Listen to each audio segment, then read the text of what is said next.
আমরা এখন দোলনায় উঠছি রেস্টুরেন্টে, দেখতে পাচ্ছেন।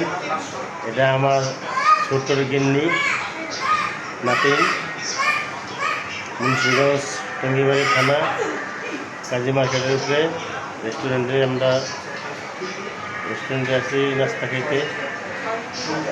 খুব সুন্দর একটা জায়গা।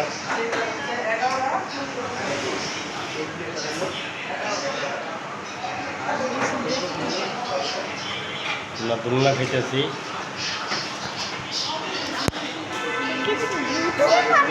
হ্যাঁ, ভাইরাল করে রাখুন ফেসবুকে।